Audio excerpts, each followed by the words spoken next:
welcome back to the South Baltimore Now podcast. I'm your host, Nate Carper, and today I'm really excited about this episode. So moving forward, we're going to start incorporating some episodes here on the podcast where we're going to feature more of our local businesses and local service businesses that make our community special. Some of those folks you may not see when you drive down the road and see their signs, and maybe not your traditional restaurant or retail stores. So we're going to kind of focus on those service-based businesses. So you're going to hear some more episodes coming up this fall. So what better way to kick off things than with a business that helps bring new life into the world? Who better to host a podcast about pregnancy and parenthood than a guy who's never been in labor? I do have 2 kids, so I have been in the labor room a couple of times. Today we're talking with Karen Kindig. She's the owner of The Womb Room. Karen is a certified doula and birth educator, and The Womb Room offers a wide range of services, from birth and postpartum support to lactation consulting and parental classes.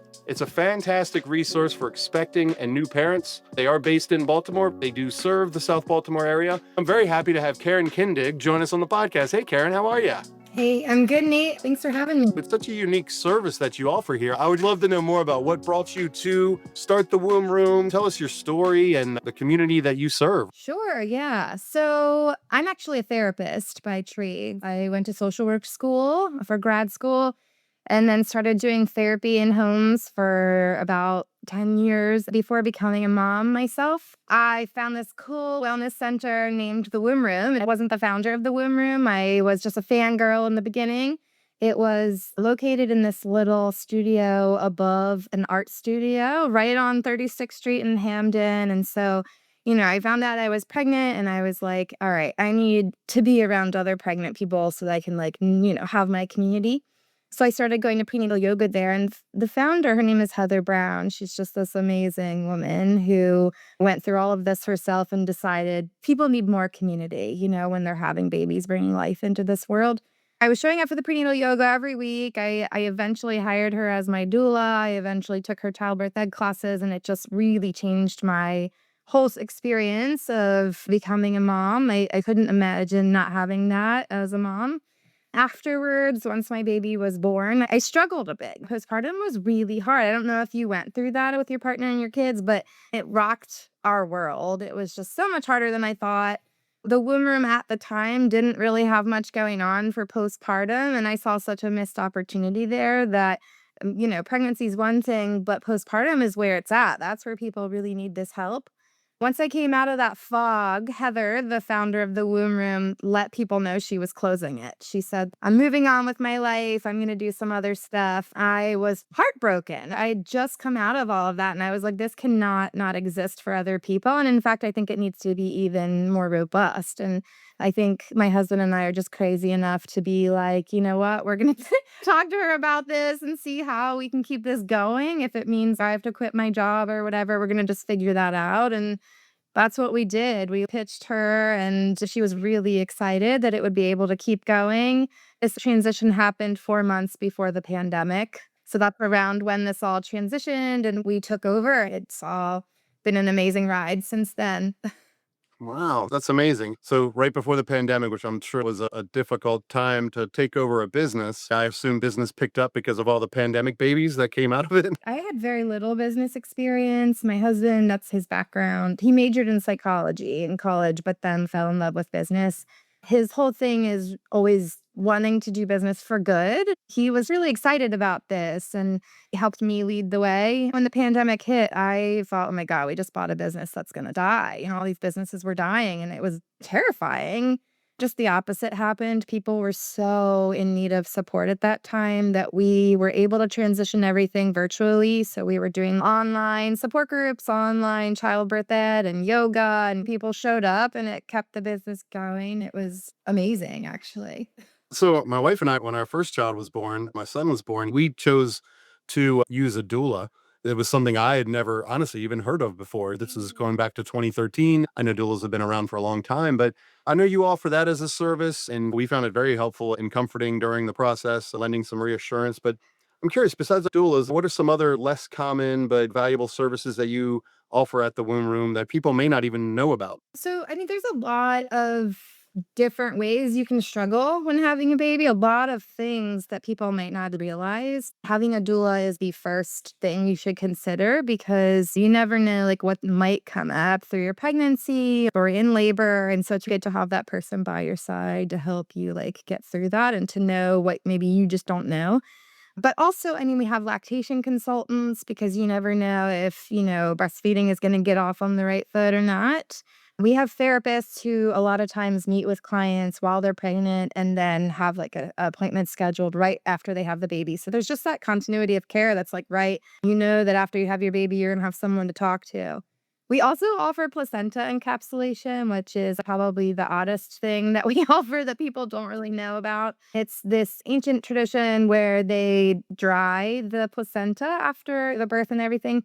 So we have like certified placenta encapsulation specialists. So they'll come into your home after you have your baby, dry it in a dehydrator, and then they grind it up and put it into these capsules. And then you ingest the pills over time, like a couple pills per day for a month or two.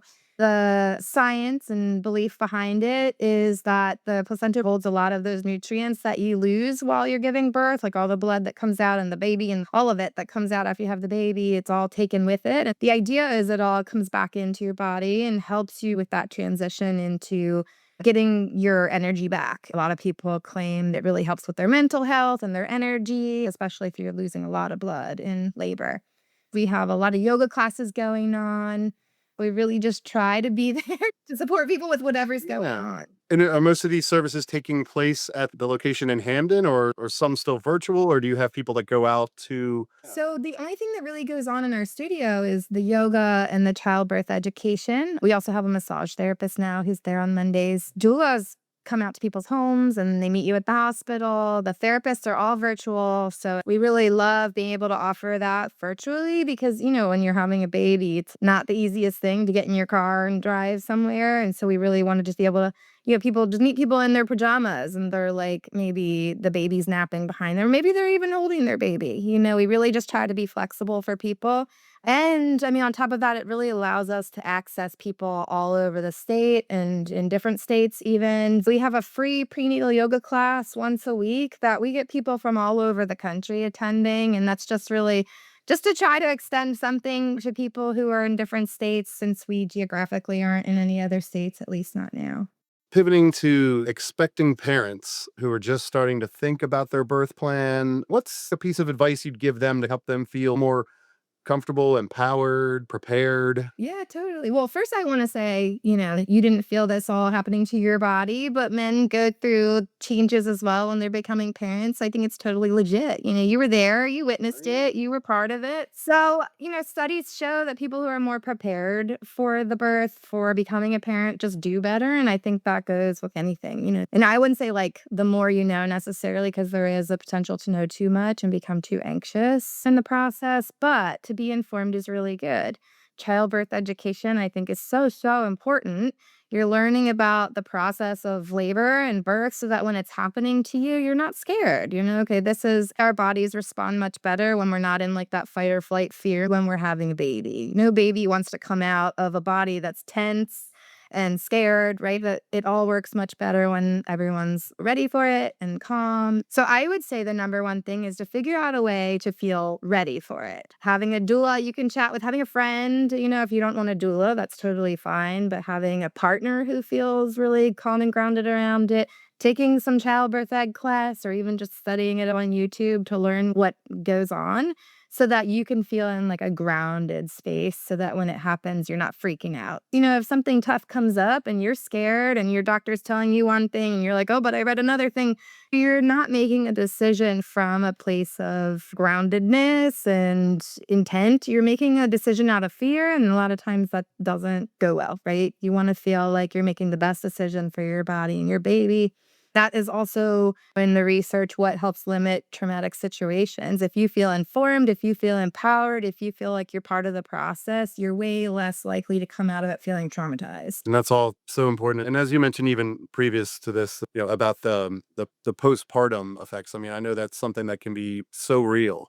The birthing process is one thing, but then afterwards, It's the postpartum feelings and all that goes with that. And none of these kids, unfortunately, come with a specific manual for each one. We're all just kind of winging it. But having services like yours, is really important to help folks out and get them on the right plan and get them the services they need. I think having a place where people can go and hear it's okay, it's going to be okay, this is normal, and hearing other parents say, I've been through it and I survived it, is really powerful. For anyone listening here today, they might have more curiosities about the womb room and might be interested in your services. So, what's the best way for them to get in touch with you and learn more about the womb room? Anything you have coming up that you want to highlight to people? Sure. Our website is a treasure trove of information. So if you head over to there, it has everything we do. It has our schedule. It's really too much information. It's so much. So dig through there and figure out, whatever it feels like you're looking for. And then if you have questions, we have an amazing support team.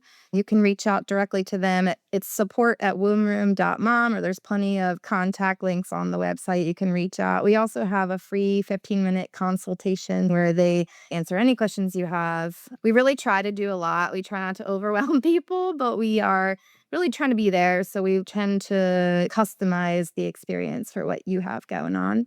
We also have an Instagram. It's wombroom_Baltimore.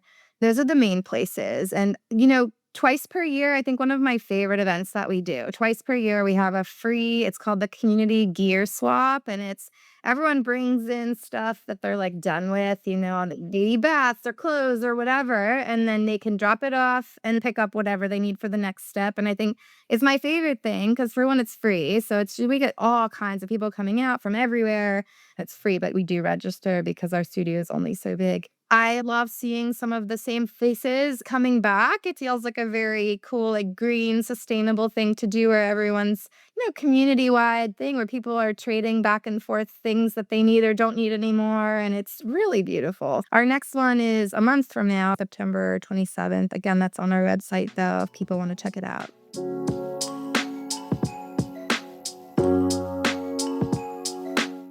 Karen, thank you so much for joining us on the podcast today. Thanks for having me, Nate. I really appreciate it. If you or someone you know is expecting, be sure to check out the Womb Room, and I'm going to have all the links in the show notes here.